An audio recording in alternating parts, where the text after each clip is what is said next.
Hello everyone, welcome back in our class. कैसे हैं आप सब? उम्मीद करते हैं कि आप सभी स्वस्थ होंगे और अपनी तैयारी में लगे होंगे। तो इसी क्रम में आज हम क्लास 12 की एक्सरसाइज 7.2 के क्वेश्चन नंबर 4 को सॉल्व करेंगे। यह एक्सरसाइज प्रतिस्थापन विधि के द्वारा समाकलन ज्ञात करने पर आधारित है।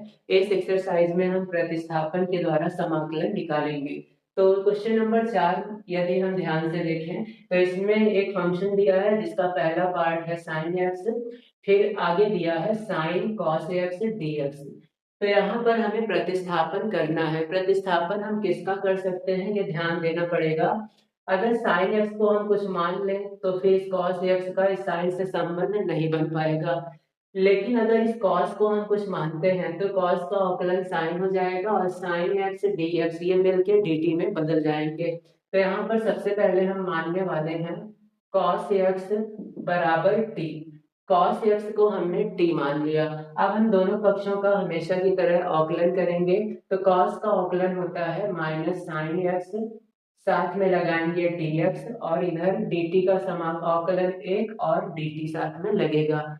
अब हम ध्यान से देखें तो यहाँ पर हमारे पास है sin x dx, यहाँ पर माइनस नहीं है तो माइनस को हम उधर भेज देते हैं। तो यहाँ से हमें मिल जाएगा sin x dx बराबर माइनस में dt। अब हम ध्यान दें तो cos x को हमने t माना है तो ये हो जाएगा sin t और ये sin और ये dx, sin x dx मिलके बदल जाएगा माइनस dt में। तो अब हम प्रतिस्थापन करेंगे।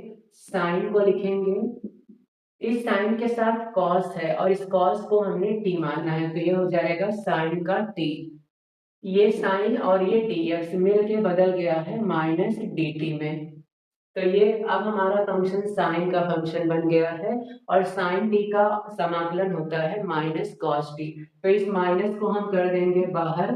साइन टी का समाकलन होगा माइनस कॉस का टी और साथ में एक कांस्टेंट लगा देंगे। अब ये माइनस और ये माइनस मिल के होगा प्लस। अब हम टी का मान रखेंगे तो ये कॉस टी हमने माना है कॉस एक्स को, तो कॉस के साथ फिर से लिख देंगे कॉस एक्स और प्लस का कांस्टेंट।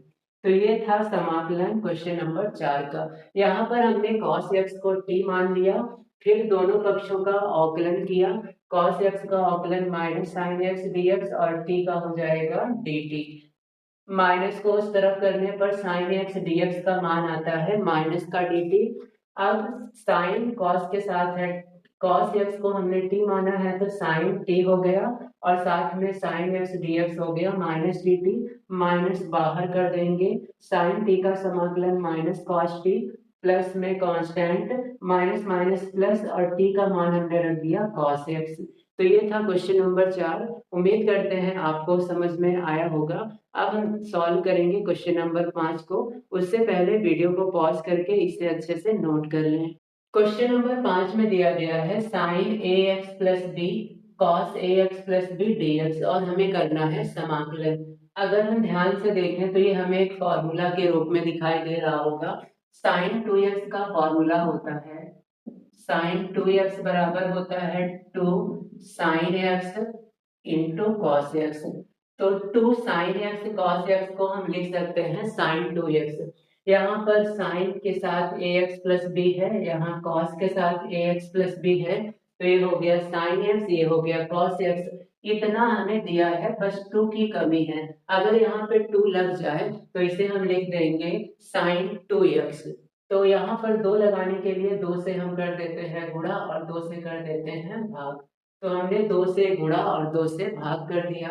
अब हम ध्यान देंगे, ये बटे वाला 2 हम बाहर कर देंगे 1/2 के रूप में। अब ये हो गया 2 sin x cos x। तो 2 sin x cos x को हम लिख सकते हैं sin 2x। तो इसे लिखेंगे sin 2 और x के स्थान पर है ax प्लस बी, तो x के स्थान पर लिखेंगे ax प्लस बी और ये dx।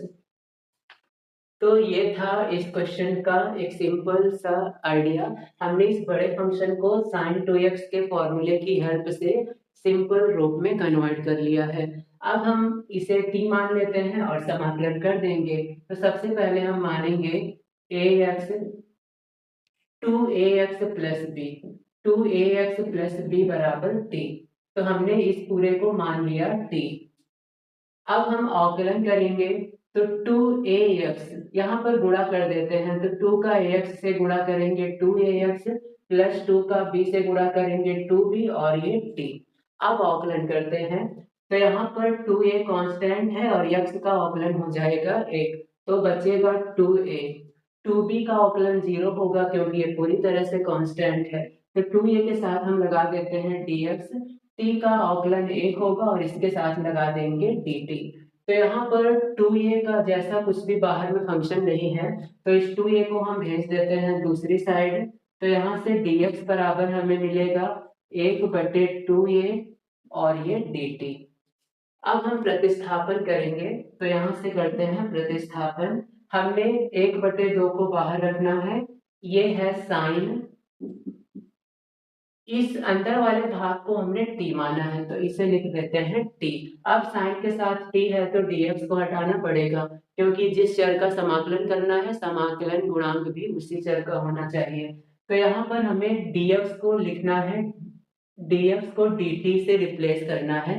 तो dx बराबर हमने निकाला है 1/2 dt, तो dx को हटा के लिख देंगे 1/2a dt। अब 1/2a ये कांस्टेंट है तो ये चला जाएगा बाहर, तो 2 और ये 2 मिलके हो जाएगा 1/4a और ये समाकलन साइन t dt, यहाँ पर बचेगा साइन t dt। अब साइन t का हमें करना है समाकलन, साइन का समाकलन होता है माइनस में कॉस। तो आगे का स्टेप हम यहाँ लिख देते हैं। हमारे पास है 1/4a integral sine t dt। Sine t का हम समाकलन करेंगे तो ये हो जाएगा 1/4a को उतार लेंगे, साइन का समाकलन होता है माइनस कॉस और t और साथ में एक कांस्टेंट c लगाएंगे। अब हमें करना क्या है, हमें यहाँ पर t का मान वापस फिर से रख देना है। तो t का मान रखने पर ये हो जाएगा 1/4a और साथ में ये माइनस आ गया यहाँ और ये कॉस। t के स्थान पर हमने माना था 2ax प्लस b, इसी को हमने t माना था तो t के स्थान पर इसको रख देंगे और प्लस में कांस्टेंट। अब ये समाकलन हो चुका है कंप्लीट। तो ये समाकलन थोड़ा सा यहाँ पर त्रिकोणमिति के फॉर्मूले के कारण लेंदी हुआ है, लेकिन ये फॉर्मूले आपको याद होने चाहिए, इनका यूज आप कहीं भी किसी भी समय कर सकते हैं। तो उम्मीद करते हैं कि आपको ये क्वेश्चन समझ में आया होगा। यदि फिर भी अभी कोई डाउट है तो आप कमेंट भी किया करें, और यदि आप चैनल पर नए हैं तो चैनल को भी सब्सक्राइब कर लें। अब वीडियो को पॉज करके इसे नोट कर लें ताकि हम अगला क्वेश्चन सॉल्व करें। अब हम सॉल्व करेंगे क्वेश्चन नंबर 6। क्वेश्चन नंबर 6 हमें घात के रूप का फंक्शन दिखाई दे रहा है, इसे और सरल रूप में हम लिख सकते हैं ax प्लस b और यहाँ पर रूट लगा है, रूट का मतलब होता है घात 1/2, तो रूट को हटा के हम घात 1/2 लिख देंगे और ये dx। अब हमें यहाँ पर इस वाले फंक्शन को t मान लेना है, तो ax प्लस b को हम t मानेंगे तो लिखेंगे let ax plus b equals t। इसके बाद हमेशा की तरह अवकलन करेंगे, ax का अवकलन करेंगे तो a बाहर होगा, x का अवकलन हो जाएगा 1, b का अवकलन हो जाएगा 0 क्योंकि कांस्टेंट है और साथ में लगा देंगे dx। t का अवकलन 1 होगा और साथ में dt लगा देंगे। तो यहाँ से हमें a dx बराबर मिल रहा है dt, हमें dx का मान चाहिए तो यहाँ से dx बराबर हो जाएगा, a को हम उधर ट्रांसफर कर देंगे तो ये हो जाएगा 1/a dt। तो इस प्रकार से इसका मान हो गया t और इसका मान हो गया 1/a dt। अब इन मानों को हम प्रतिस्थापित करेंगे तो हमें मिलेगा इंटीग्रल, इसको हम लिखेंगे t और इसकी घात 1/2 और dx को लिखेंगे 1/a dt। अब यहाँ पर हमें ये फंक्शन दिखाई दे रहा है जो कि x की पावर n के रूप का है, तो इसका समाकलन हम घात वाले फॉर्मूले से कर देंगे, x की पावर n dx बराबर होता है x की power n+1 upon n+1 plus में c, और ये 1/a कांस्टेंट है तो इसको बाहर कर देंगे 1/a और t की घात 1/2 का समाकलन करेंगे तो घात 1/2 को 1 बढ़ाएंगे और इसी घात को हम लिखेंगे बटे में, तो 1/2 में लिख देंगे +8 और ये हो गया कांस्टेंट। अब इसे हल कर लेंगे और t का मान रखेंगे, तो इसे देखते हैं 1/a, यहाँ पर आया है 1/a, t की घात 1/2 में 1 जोड़ेंगे तो ये हो जाएगा 3/2, तो t की घात आ जाएगी 3/2 और बटे में भी फिर से जोड़ेंगे तो आएगा 3/2 और प्लस में c। अब t का मान हम रखेंगे, ये 3/2 ऊपर जाएगा तो 2/3 हो जाएगा, तो ये हो जाएगा 2/3 और इसी के साथ a लगा देते हैं। t को हम लिखेंगे ax प्लस b, तो t को हम लिख देते हैं ax प्लस b और इसकी घात है 3/2 और प्लस में कांस्टेंट। तो इस प्रकार से ये समाकलन यहाँ पर कंप्लीट हो चुका है। उम्मीद करते हैं क्वेश्चंस आपको अच्छे से समझ में आ रहे होंगे। यदि फिर भी कोई डाउट है तो आप कमेंट करें ताकि हम उस पर और फोकस करने की कोशिश करेंगे। और यदि आप चैनल पर नए हैं तो चैनल को सब्सक्राइब कर लें ताकि हमारी आने वाली क्लासेज आप तक पहुंचती रहे।